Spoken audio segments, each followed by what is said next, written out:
Good morning po sa inyong lahat. Pakibati ho mga katabi natin ng good morning. Glory to God. Bakit parang mahina yata Glory to God. Palakpakan natin ng malakas ang ating Panginoon, malakas sa palakas na palakpak para sa Kanya. And indeed, glory to God ang ating daladala ngayon every time that we are gathered on the 22nd of the month. We do not just remember the miracle happened in 1993 to Nohad El Shami. No? Remember the story? Bakit po tayo may 22nd of the month? Baka sabihin ninyo, Father naman, Biyernes may pasok, kailangan ako pang umabsent tuloy. Sinong mga umabsent po? Taas ang kamay. Huwag niyo akong sisisihin. No? Pag binless kayo ni Lord, huwag niyo akong sisisihin.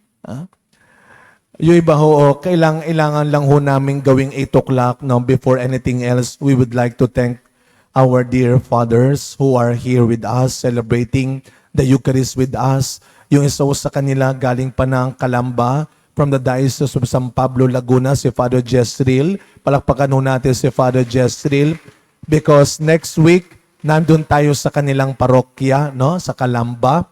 And then we also have the priest in charge of the family of Saint Charbel in the Diocese of Cubao, Father Ronnie. Welcome po ulit, Father. Salamat po, Father. And of course, my companion priest here in Our Lady of the Assumption, si Father Marbs. Maraming salamat ho.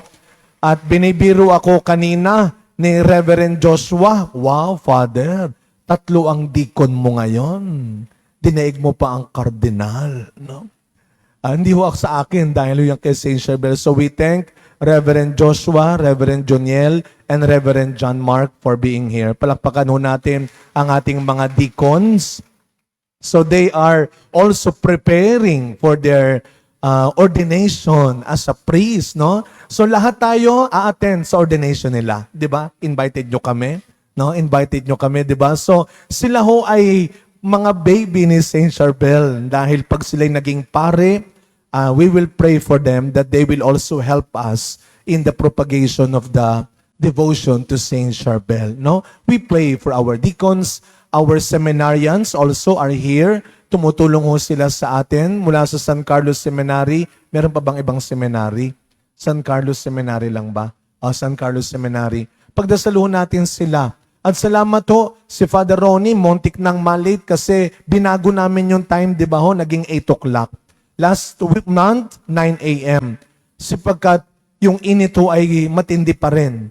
Kaya sabi namin siguro bandang 8 o'clock, medyo hindi pa ganun kainit. Salamat po sa nagpadagdag ng 2 tent natin. Pero ganun man, sinubukan pero kulang pa rin ang tent ho, sa labas. Paumanihin po sa mga nasa gilid at nasa likuran.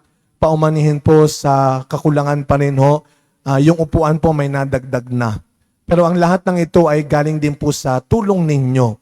Galing din po sa malasakit ninyo. And today, we continue to celebrate the gift of Easter.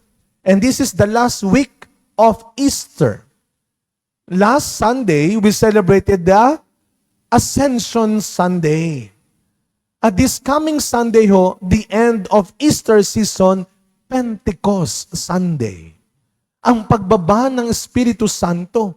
Pero bago pa man bumaba ang Espiritu Santo, meron ng mga challenges sa buhay ng mga alagad.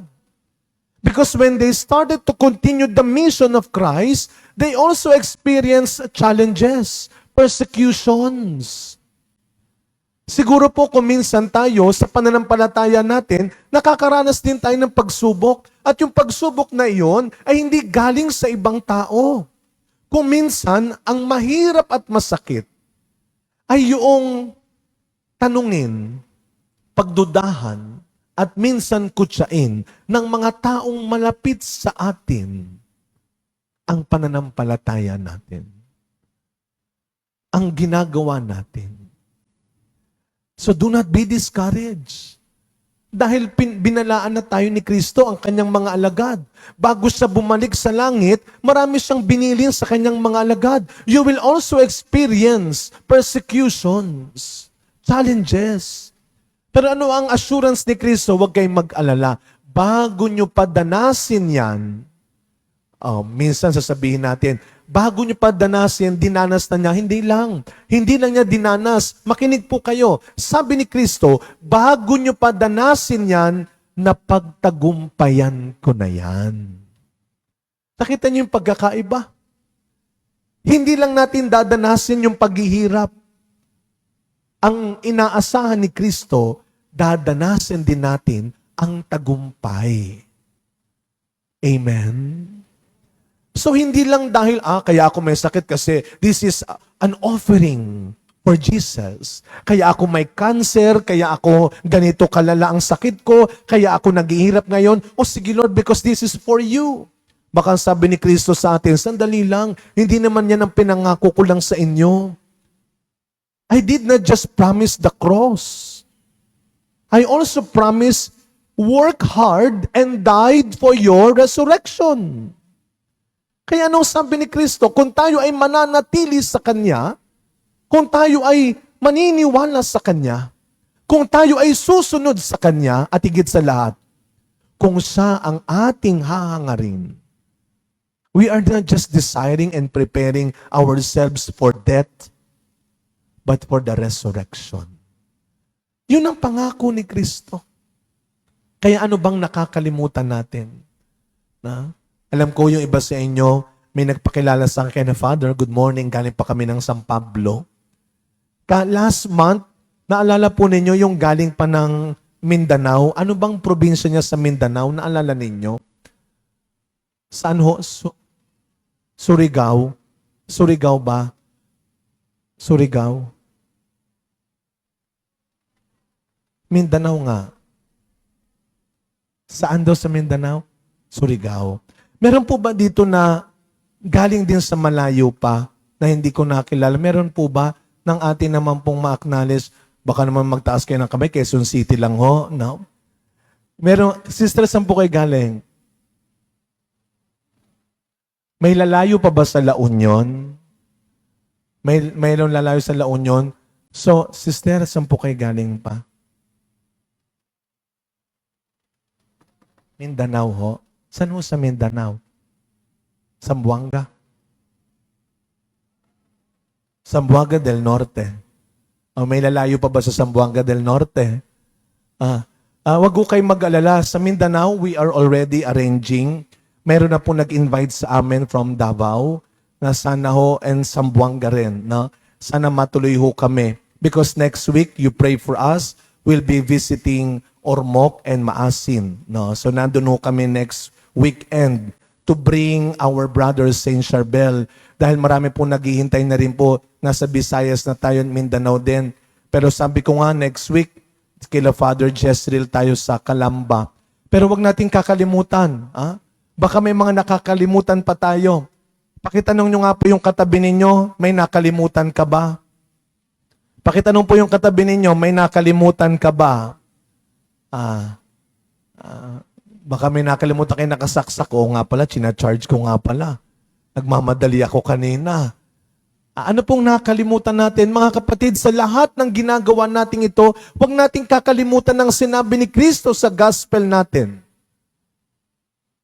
Before He left His disciples, bago siya bumalik sa kanyang ama, pinaalala niya ulit ang dahilan kung bakit siya nabuhay sa mundo.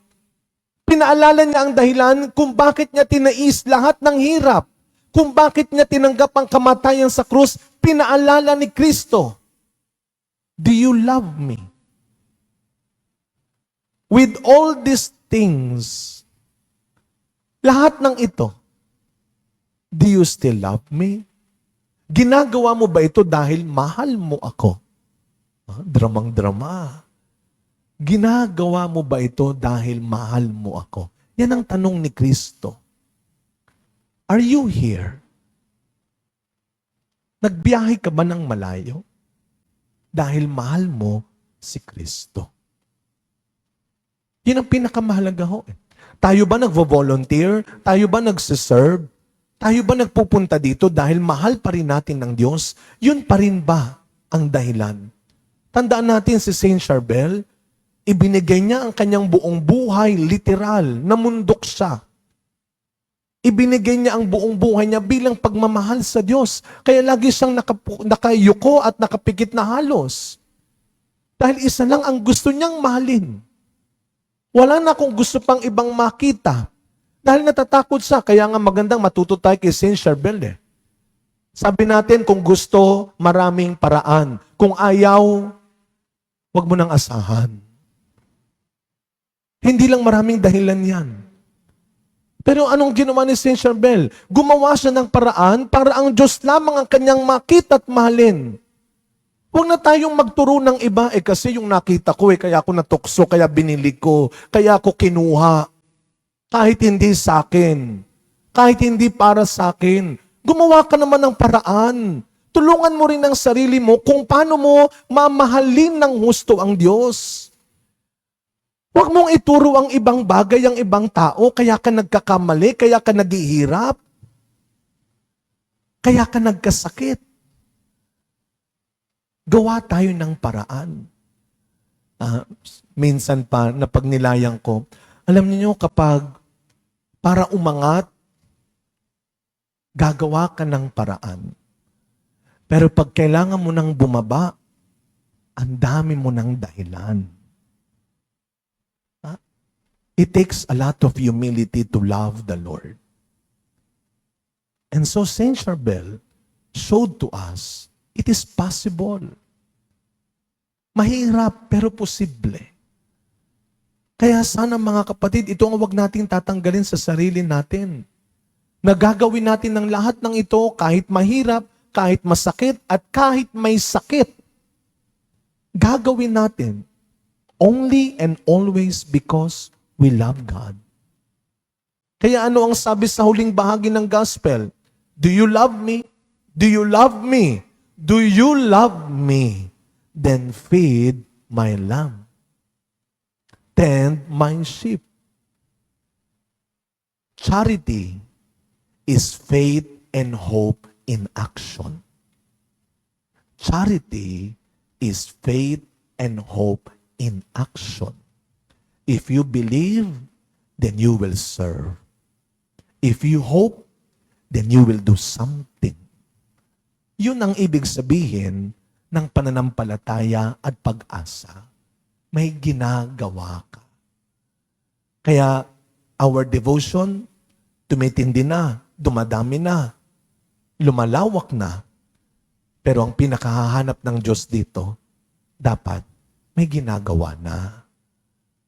And so I would like to thank you because last May 8, ano pong meron nung May 8? Kung tayo ay family ni Saint Charbel, anong meron nung May 8? Birthday. Wow! Birthday ni Saint Charbel. At dahil po sa inyong mga tulong din, love offering, we also started our Hope Ministry.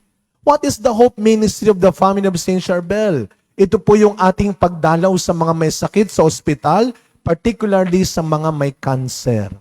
And I would like to tell you, share to you, marami na po tayong nare-receive na miracle stories about healing. Alam ko, si Father Ronnie, marami rin siyang sharings. And yun po ang ating pong isang konkretong paraan ng pasasalamat sa Diyos. Ang tayo'y may gawin na. Our devotion should always lead us to our Christian mission. And so as we continue this celebration, my dear friends, we continue to celebrate God's love with this devotion to Saint Charbel. Yun naman po ang trabaho, misyon ng tahimik ni Saint Charbel. To lead us closer to Jesus, that we can love more Jesus. Sana ho mga kapatid, bawat isa sa atin, maging mga missionaries of Christ love. Missionaries of Christ charity. If we believe, if we hope like Saint Charbel, then we will love, we will serve. Amen.